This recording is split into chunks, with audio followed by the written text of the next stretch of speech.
Welcome to the Wealthy Speaker Podcast. This is the podcast dedicated to people who want to speak more as a way to build their income and grow their business.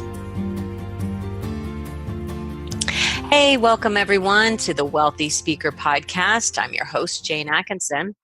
Today we are talking about how to build a 30-year career in speaking. And our special guest is Randy Pennington. I'll introduce you to him in a minute. Our podcast is being brought to you by Accelerate Live 2019, which is our live event that will take place February 22 and 23 in Florida. Now, we are putting together an incredible lineup of guest experts, and we'll be going to be covering three areas this time: storytelling, systems, and social media. I think you're really going to get a lot out of it. And if you are a speaker who is kind of off the ground in your business, but you're looking to scale and go to that next level, this is a good event. Go on over to speakerlauncher.com and click on live events. Now, as I said, today's podcast is all about building a 30-year career in speaking. Randy Pennington, welcome. Hi, Jane. How are you? So excited to talk to you. It's been a while since I've seen you. It's always fun to chat with you. Normally we meet at the bar at NSA. So that's right. We're trying to have a lovely conversation between two buddies this time, and we're going to pretend that we have a bevy in front of us. Well, I do have a bevy in front of me. It's Okay. not an alcohol yet. Me too. Mine's tea. Okay. Now, in our title, we've called this a 30-year career. And I just want to I've been thinking about this a lot lately, the difference between a career and a speaking business. You know, I'm really focused on thinking about it as a business these days. What do you think about that? I agree, Jane. I've always looked at this as a business. I've always run my business as a business. Mm-hmm. I'm set up as in the U.S. as a C Corp, so I'm incorporated. I pay myself a salary. We have a benefits plan. We have board of director meetings. And so we've always run this as a business. And even when I think about that, there's a difference between a business and a practice. Mm-hmm. And so the business is something that theoretically you could sell. Right. A practice is something, it is a business, but it's a business that's people dependent. Yeah. And trading time for money, as we have come to think about more in the latter parts of our careers, I'm sure, or businesses, may not get you that sold business. So we need to have systems and processes in place in order to sell. And also you need to have a product or something that is worthwhile. So in my case, it's intellectual property. Right. And trademarks. I own probably way more trademarks than most people think, because that becomes something that is valuable that I can either license or sell after I decide to stop doing this. See, I like how you think. And I think that that's what we want for people to be considering is, how do I grow this as a business? And maybe there's some intellectual property that they could be trademarking as well. Let me just share with everybody your bio, because it's a pretty weighty bio. Randy Pennington helps leaders deliver positive results in a world of accelerating uncertainty and change. His clients include many of the world's best managed companies, associations, government agencies, and universities.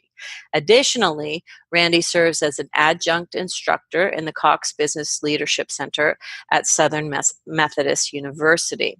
Randy's the author of 3 books: Make Change Work, named the 2013 Best General Business Book by USA Book News; Results Rule, named the 2007 Best General Business Book by USA Book News; and on my honor, I will, which Ross Perot described as having cracked the code of great leadership. There's a lot of accolades there for your writing, Randy. Let me just finish this off with featured in leading visual and print media, including CNN, PBS, Fox News, ABC Radio, BBC, Fast Company, the New York Times.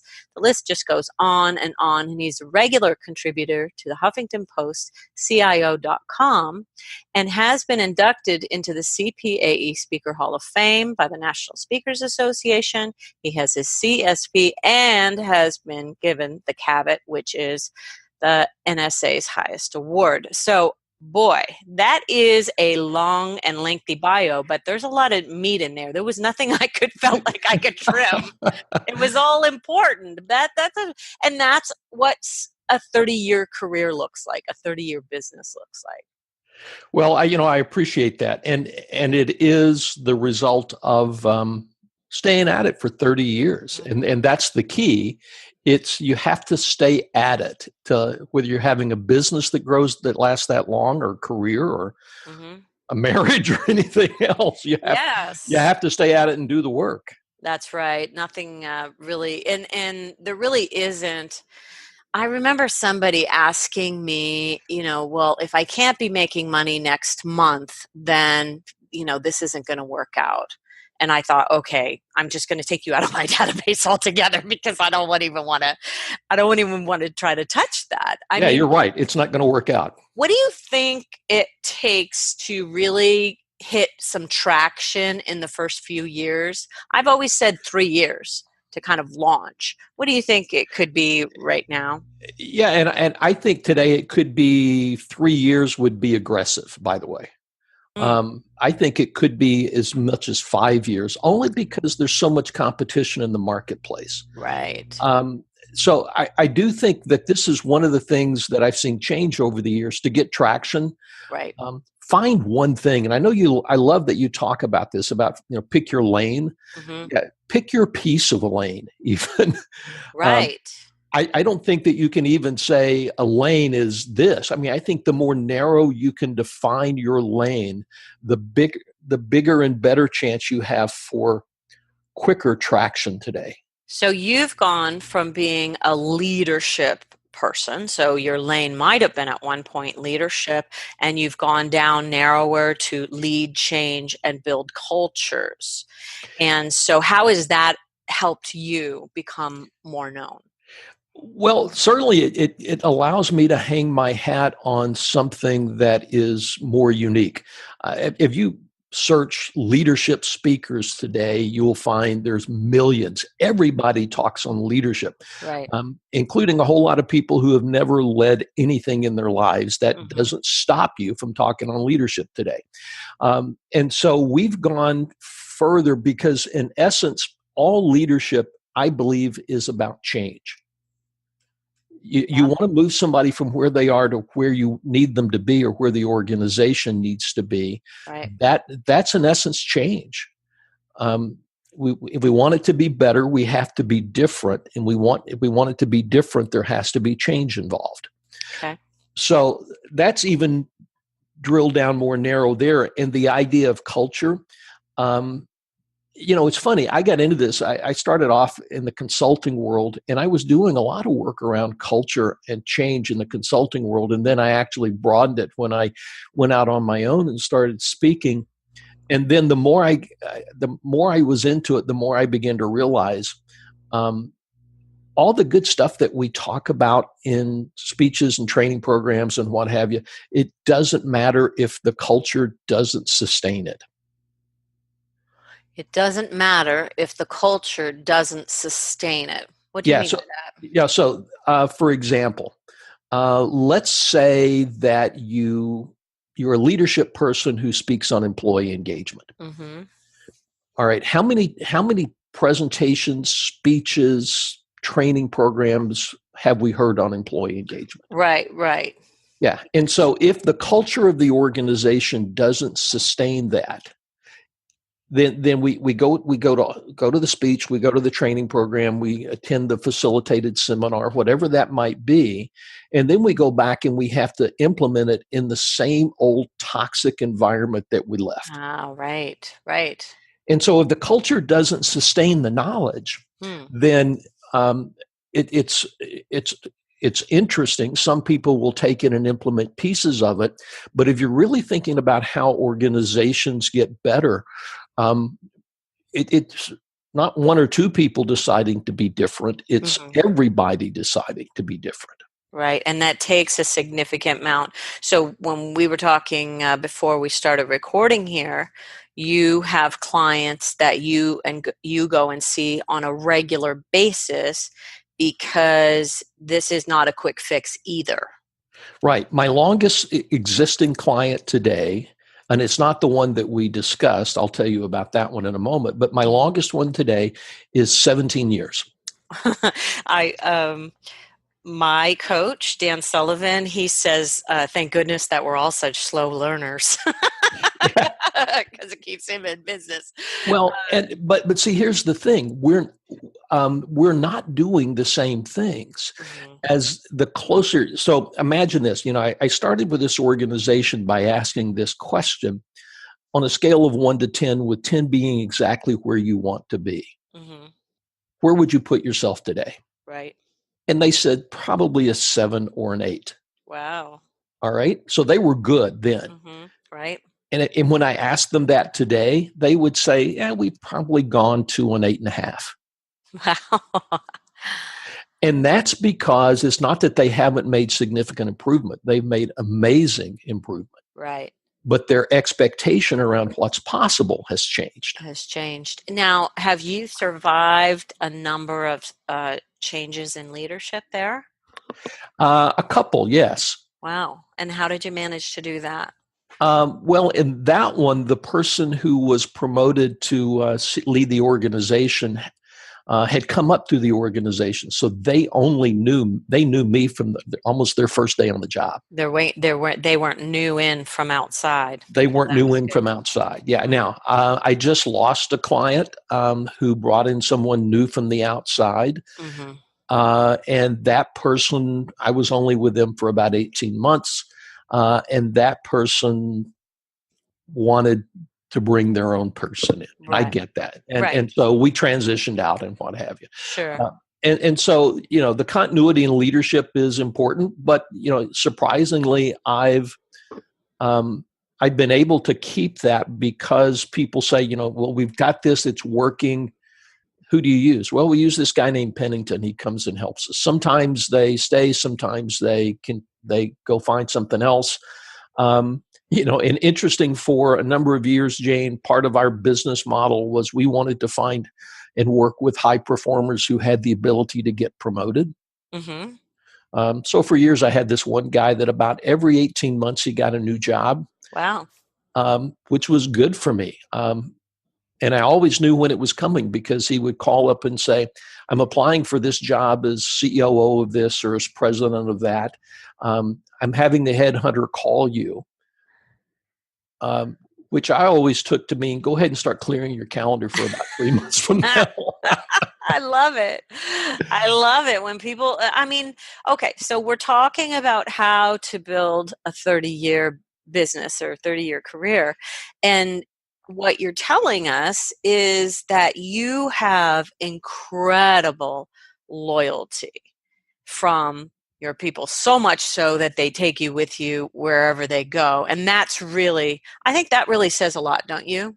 Well, it does. And here's the thing, and I think many of us in this business forget this.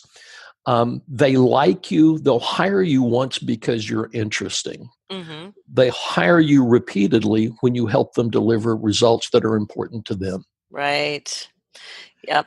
And okay, so let's talk about your delivery. You and you shared this great idea years ago about, are you the Coke or are you the Coke machine? So the delivery mechanism has been something that, I made a real mental shift, and a lot of my clients are no longer thinking of themselves as speakers.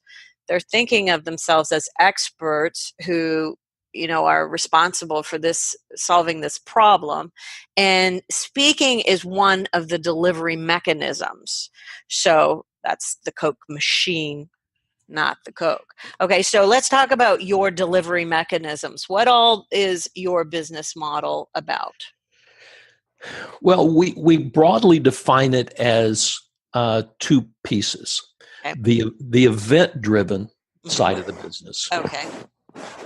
Take it back, it's three pieces. It's the writing and media side, Yes. it's the event side, and it's the long term relationship side. And that's where things like consulting and going out to see someone, what does going out to see someone once a month look like?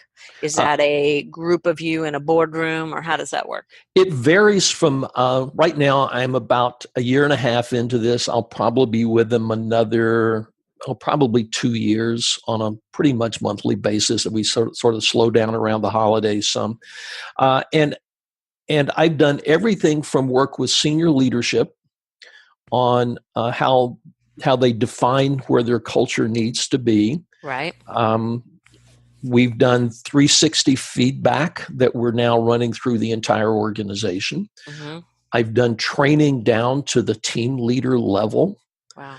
I've done individual coach. By the way, the training down into the team leader level was in multiple languages. So I would be doing my session while it was simultaneously being translated. How cool is that? Yeah. And so, they have multiple languages within their facility. So we deliver the program and the materials in the way that's easiest for them to learn rather than the way that's best or the way that's easiest for me to deliver. Right. So I'm doing that. I've got three of them now, three crucial mid-management people that I'm doing some extensive coaching with Right. one-on-one to help them solve their teams.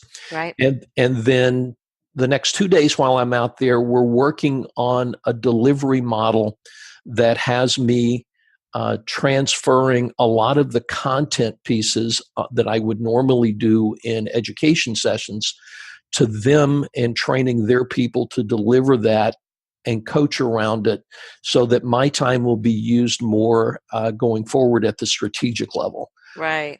And we did that. We couldn't do that before because they had some holes in their staffing that it took a while to fill and get people up to speed. So that's all the delivery methods. I've also helped them completely design a new performance management process and performance feedback process. That's a lot. That's a significant. And have you over the years had people say, we want you to help us do an online course? I've done online courses before. Mm-hmm. I worked with an international association some years ago, and they decided that they wanted an extensive investment in training their future leaders. So we developed 28 hours of online learning for them, most of which was customized specifically for them. Right, right. Now, a lot of people, I think, are thinking about the passive income streams, and so they go to the online course. And having done mine now for the last 10 years, it's not this cash cow that everybody thinks is going to happen. It's I have been perfecting it and changing it and updating it. I mean, even until this week, it's an ongoing process. It is not easy money, as Well, they say. it's not, because it all depends on you being able to get people into the program. Mm-hmm. Right. The And funnel has to be there. the funnel has to be there. Now, I do, for example, when I wrote the book Make Change Work, we developed there was a company that has an online platform for companies. And so they manage literally all the online. I mean, they do sales skills, sexual harassment, all kinds of stuff that they do around, but it's all delivered in an online just-in-time platform. Right. Um, I licensed I went up, shot 10 videos, licensed it to them. And I would much rather, and by the way, I don't make a lot of money off of it. Mm-hmm. But I also don't have to worry about putting people into the program either. Right, right.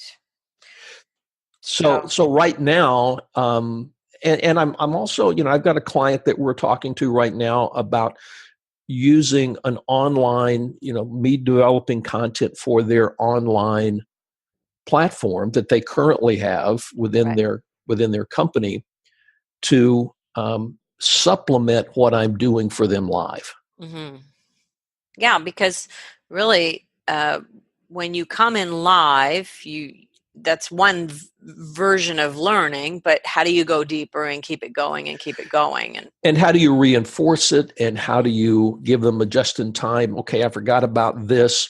I remember Pennington said something about this, but what was it? And I can go back and say, hey, remember when we talked about this? Here's what that Right, means. And right. so we can do some of that online. So And then, of course, and we do some of it now through chat and Zoom and Facebook Live and right. all So those things too. highly customizable has kind of been your thing, so that maybe this is how you have kept people coming back. You haven't tried to say, okay, here's my off the shelf course, let's do that. That has not been your thing just yet. I have some off the shelf. If you go to our website, you'll see I only market for presentations. That's it. Yeah. But I decided this was a decision that I made years ago, that if I haven't written about it, I don't speak about it. So your books are 3 of the presentations, probably. Right. And the 4th one is the book that I'm working on now. Oh. Well, there you go. So if you haven't written about it, you don't speak on it. Is it because you want to have that kind of breadth of research behind what you take to the stage? Some of it is that I want to have that research. The other piece is like change, for example. Mm-hmm. Everybody speaks about change these Right. days. Sure. Yeah. But I have a very unique niche in that, and that is John Cotter wrote in the late 80s, 70% of all change efforts fail. Mm-hmm. That number still is the same today. Wow. It's sort of sad when you think about it, when you It think is. about all the books and speeches and articles. Yeah. That's a lot of wasted IP. Yeah, and we're still not that much better at it. Sure. And so my book is titled Make Change Work. And it really is about, all right, everybody knows that there's change. It's coming. I don't need to tell you that it's coming. What you really want to know is, how do you get your organization from point A to point B? Right. How do you move your team from point A to point B? And so I'm very specific. Now, if someone asked me to do, can you do this for our employees as opposed to our leaders? Absolutely. Mm-hmm. But I don't lead with that. I always lead with, this is what I help people do. Right. And if you want me to take it further, I can, but I don't lead with that. So your keynotes would likely lead to your consulting business as your long-term revenue. Is that your rainmaker, your keynotes? Most of the time, yes. Now, interestingly enough, more and more of my keynotes now come from the fact that I write so much and I'm out there so often, right, so the writing often drives the keynote. The keynote doesn't always lead to long-term business, but it doesn't have to lead it every time. If I can just get a few 40 to 50% ratio out of that of something more, then that's good. That's great. If I can get, I did a presentation 2 years ago that 800 people in the audience, I got one piece of business out of it. But it was for 15 months. Exactly. Okay, score. Yeah, and so that was a good day. That was a good day. I mean, the speech was good, the evaluations were good, everything was fine. But you know what? That one person that came up and said, "Can you help our business?" And we did. Over 15 months that we worked together, we saw their revenue grow by 35%. I love it. So, talk about if you were to tell yourself something when you were in your first, say, 5 years of your business, what advice would you have given your young Randy now? Uh, yeah, the first piece is buy luggage with wheels on it. Yes, that wasn't even invented yet. That's funny. You should have bought Because stocks in luggage with wheels on it. yeah, Yeah. or at least it would have saved my back if I Yes. stopped carrying all that crap around. But Yes. from a business standpoint, it would be write more sooner. Okay, because it didn't kick in right away. You were It didn't kick into the level I wish it had right away. okay. The second thing is become narrower Mm, sooner. okay. Which ultimately means, and our friend Joe Calloway talks about this a lot, Yep. say no more often.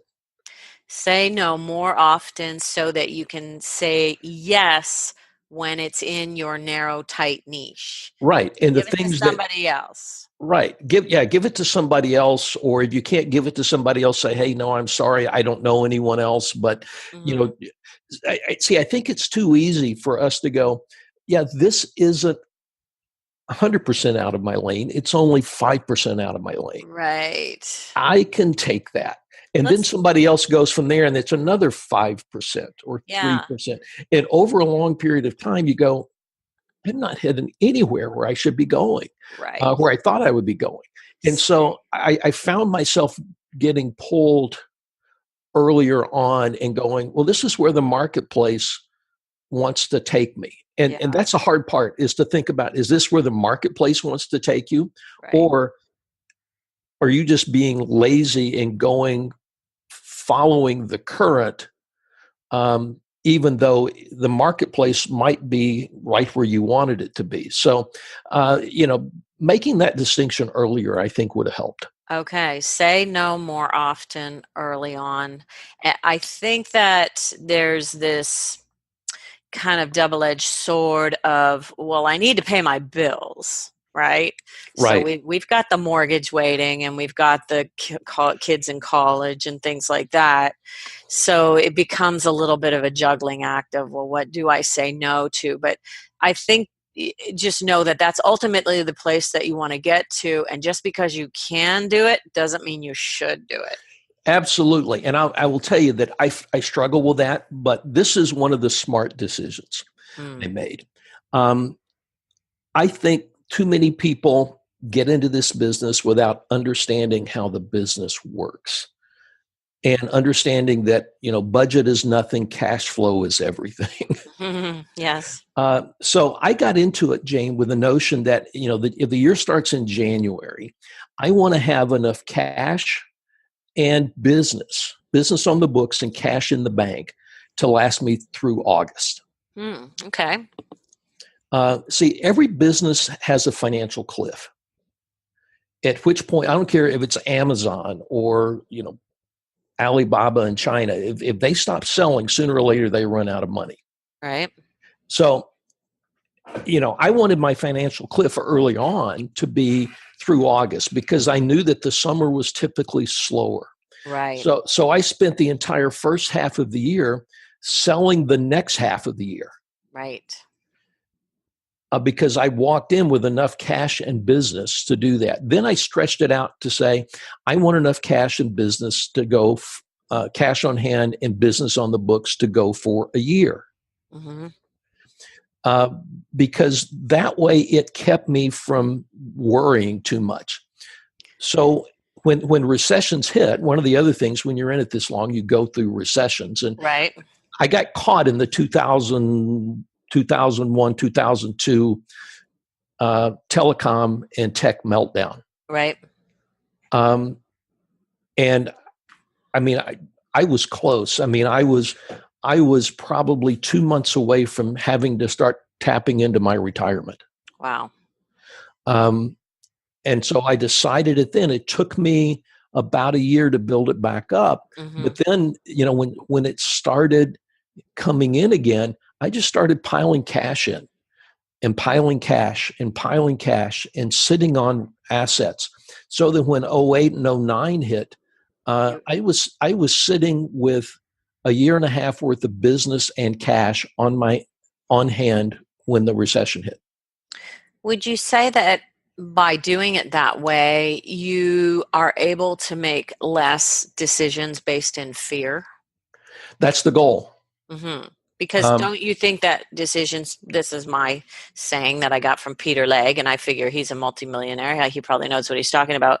Decisions based in fear are typically wrong, is what he told me. And I've lived by that ever since. And I agree with that. I tell people that I live in a positive state of productive paranoia. A positive state of productive paranoia. I like that. At least you're putting a positive spin on it. Right.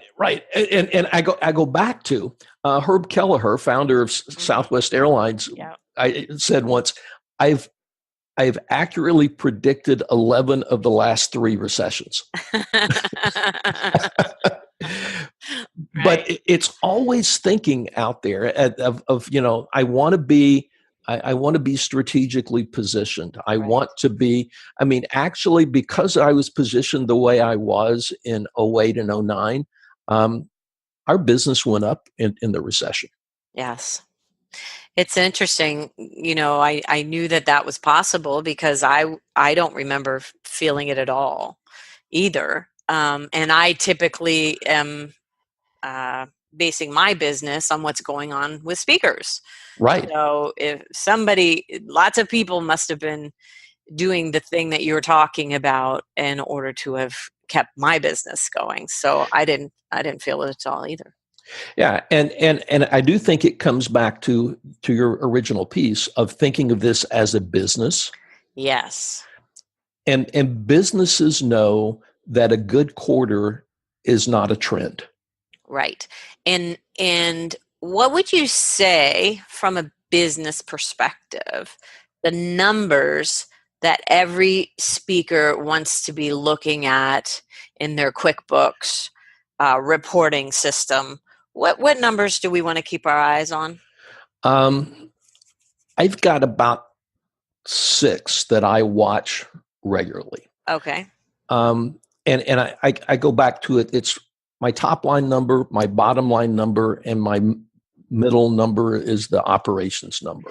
So your gross, your net, your operations. Right. So I look at what's the gross, what's the net before and after taxes. I look at both. Yeah. I look at the operational cost. What are the fixed costs that have to be there every single month versus what are the variable costs that I can choose to make based upon when I want to make them. Right. And then on the front end, I want to look at. I want to know. I look at who's in my funnel. I look at the size of my funnel every month. I look at what's out there that's in the funnel. I look at what's the cost of a customer acquisition. I also look at what's my closing ratio. That's really important too. All really good numbers. Right. And, and I can go more granular on any of these in any area, but, we have now a pretty good model that we built of knowing this is what our monthly nut is. Mm-hmm. This is every month I look at where are we based upon the monthly nut, and where are we based upon our goals. So I track both. What's it cost me to stay open, and what's it cost me what will it take to get where I want to go. Don't you find that with all of the technology and bells and whistles that the monthlies, like everything now is a monthly of this, a monthly of that it just keeps going up and up and up? I mean, you can hop on almost every bandwagon, but you're going to be sitting an extremely high monthly nut. And it's, everybody's going to a subscription model now. Right. Which, by the way, that's really forced me to think about what is the technology that I absolutely need. Must have. Talk about your team and your systems. Who do you have? How My many team people? is my team is really small. It's my wife and me. Oh, lovely. And that's over the years I've had more people. I did a period where it was just me. Mm-hmm. She's been with me now since well over 25 of the 30 years that I've been doing this, where she's been working in the business. She pretty much runs the back office side. Love it.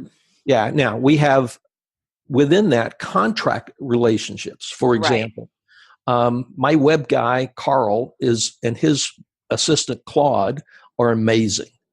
They do the technology, the developing of like my website, my materials, whatever. But it's Mary, my wife. So if you look at my website, if you like the Right. way it looks, Yeah. she's the eyes behind that. She does all the design. I like it. She's the one that says, that little blue background that's on the header right now. Mm-hmm. She's the one that found the exact piece of fabric that we needed to take to the photographer to get that background. Wow, that's really neat. And we could put your web for people in the show notes if you would like to provide those. Sure. It's Yep. penningtongroup.com. Okay. Penningtongroup.com. Mm-hmm. So Mary does that. Now, technology, we use Microsoft Office. I What's use your CRM? I use Insightly, Okay. and I use MailChimp for my newsletter. Okay. I have my own video studio set up. We invested a number of years back in a studio. My office is 900 square feet of dedicated office space on the second floor of my home. Mm. I have a small studio set up right there. So, for example, I do a program with Scott McCain and Larry Winget called the Ultimate Business Summit, and we shoot video for that we send out twice a month to everyone that's subscribed to that program. And I shoot all mine. I mean, I go in my room, I have my backdrop, I have my lights, I have my really studio quality, professional grade camera with microphone. I have my own edit systems. So we have a lot of the production side that we can do internally. Not that I don't go out and our buddy Robin Kreisman does things for me periodically and that kind of stuff. But I can do a lot of the day-to-day stuff myself. So lean and mean is what you're telling me. Yeah, and so my net is really high. And that's the reason why. So, for example, I did an analysis about 4 years ago, and what it told me is if my revenue is at $1 million or my revenue is at 600,000, I make almost the exact same net either way. Well, isn't that interesting? And how much harder do you have to work to do the 7 figures? Right. And so, and the reason why is we could do, and at 600, I knew exactly what staff and resources I need. If I went to 7 figures, I have to add, different resources, different costs, I fall into a different tax structure. Right. And so I go from one tax rate to a significantly higher tax rate. Right. All those things start to play into it. And it wasn't a 1-for-1, but when you look at it and say, really, to go from this to this, what's the best business decision there? That's really interesting. And that's where knowing your numbers makes a difference. Right. My numbers are about 50 to 60% net. Wow. And that's, by the way, that's after taxes. That's awesome. I think that you might have some people who could be listening to our podcast, just kind of thinking about their numbers a little bit differently. maybe looking at some of the numbers that you've talked about. What is your cost of a client acquisition? That's a really interesting number that I bet a lot of people aren't really examining. There is a new CRM that I'll give a little plug for, and we can put it in the show notes, called Karma CRM for Speakers. You've probably heard of it. I have. And that is a really nice way to keep track of your funnel and to see what is coming in and what you've closed. And it keeps your eye more on the ball in terms of the numbers. So I'll just put in a little plug for that. Good. So, let's say that you have a speaker who is kind of trying to scale. What would be one or two things that you might offer for people to just kind of take it to that next level? Maybe they have a book, maybe they haven't, or maybe they haven't written one yet. What do you think are the important things that really help you hit the next flashpoint? Well, two things that popped to my mind. One is, don't just write a book to have a book. Thank you. We've said that before. Yeah, don't just write a book to have a book. So one of the things that I learned the hard way, and know what you want your book to do for you. Right. So, for example, when I wrote the book Results Rule, I knew what I was at the very front end of people starting to talk about organizational culture. Okay. And I wrote that book because I wanted to talk about organizational culture. And what I saw happening was everybody assumed organizational culture meant having fun at work. So, and there's still way too many people that think, well, it's a culture. It's the foosball table. It's the beanbag chairs. That's not culture. No. Right. So I put a flag in the ground that said, the only culture that you need is the one that helps you get the results that you want. So you're saying stake your claim around your ideas. Right. Yeah. And so I wanted the book to do that. When I wrote Make Change Work, I wanted that book to do this for me. And I wanted it to give me, one, some speaking opportunities, which it has. The second, though, is I wanted executives to call me and say, we're going through this. Can you help us? Right. So do you put a lot of case studies into your books? There's a lot of case studies. There's a lot of examples. Sometimes I draw not the most obvious connections. I compared the mortgage meltdown of 08 and 09 to the Great Tulip Crisis of 1637. Oh, I saw that way before. Yeah. I'm not. So I try to make some interesting things that kind of go. The book I'm writing right now, I'm drawing the connection to things I'm writing about now to the Great Horse Manure Crisis of 1894.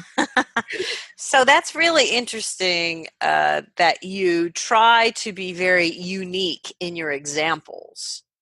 And right. So your writing is probably things that are sticky. People remember it. They remember the horse manure. They remember the tulips because it kind of comes out of left field, right? Right. And they remembered I did a thing in Make Change Work. I did a whole chapter on dodos versus coyotes.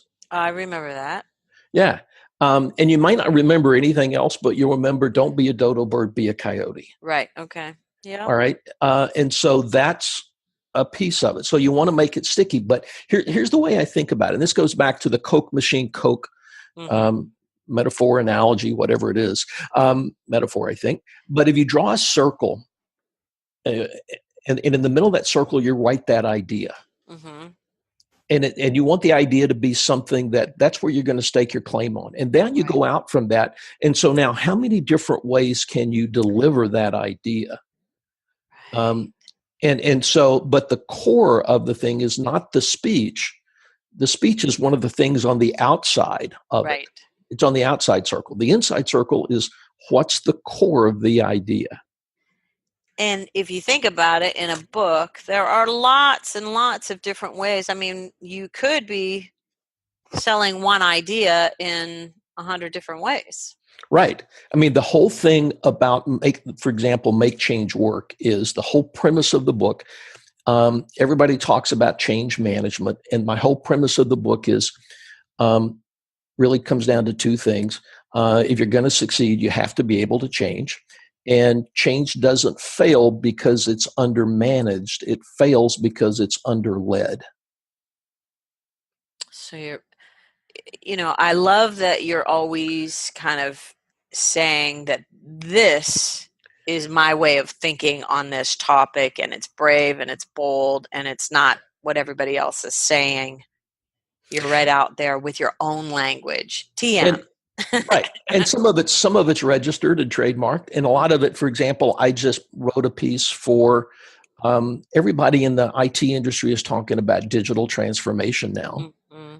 I just wrote a piece for CIO Magazine that says transformation is the goal, digital is the tool. Right.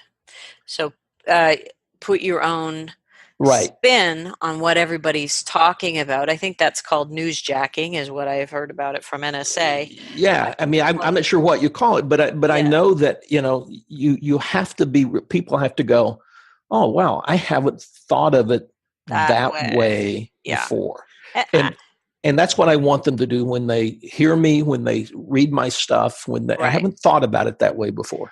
I think that right there is where.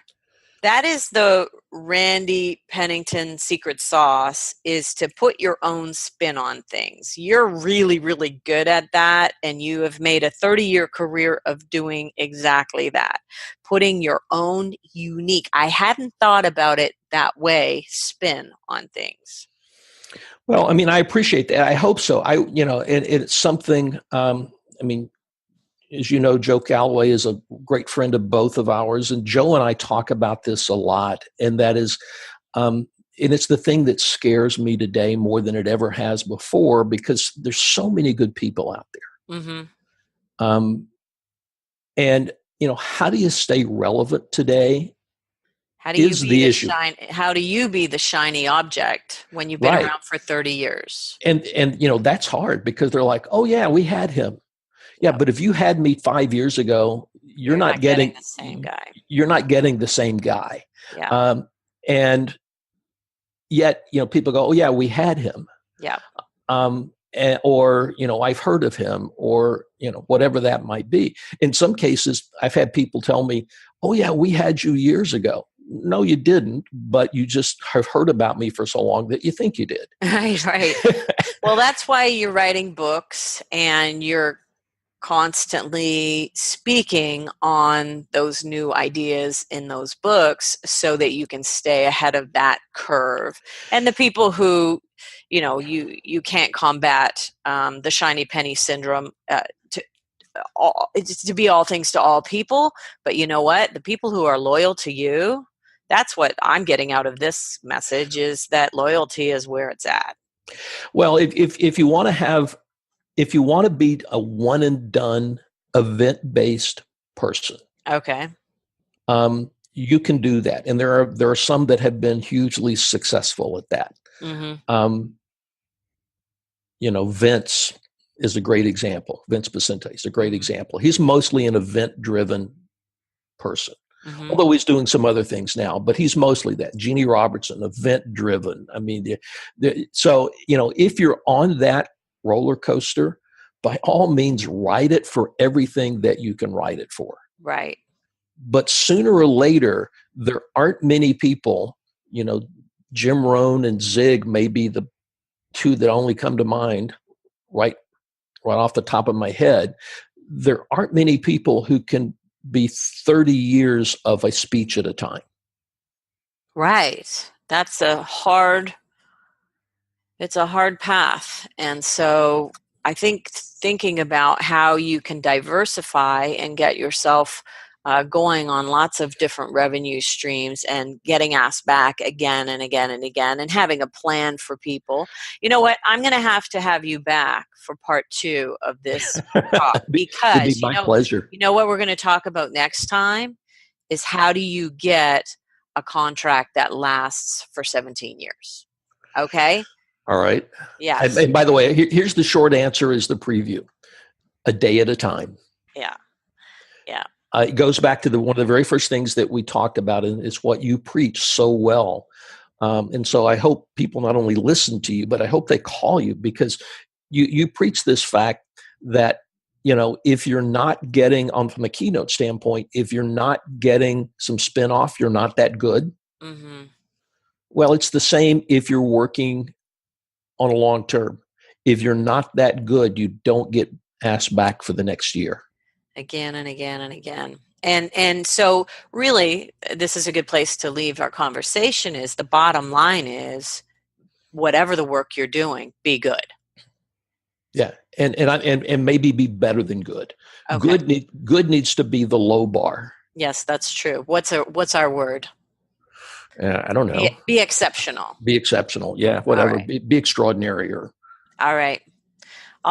Well, with the extraordinary Randy Pennington and I are going to say, thanks, by the way, Randy, for your time. I really appreciate it. And it's my pleasure. I'm serious about having you back. So, Monica, set us up, please. And if you're listening in on iTunes or Stitcher or on our website at speakerlauncher.com, please leave us a comment or a rating. Let me know. Drop me a line, jane@speakerlauncher.com. Let me know that you've enjoyed this particular interview. And with that, we will say, see you soon, Wealthy Speakers. Bye for now, everyone. Thanks for listening to the Wealthy Speakers Show. Please visit speakerlauncher.com for your free Wealthy Speaker audit, and visit speakerlauncher.com/podcast for show notes and many more resources to help you catapult your speaking business. See you soon, Wealthy Speakers.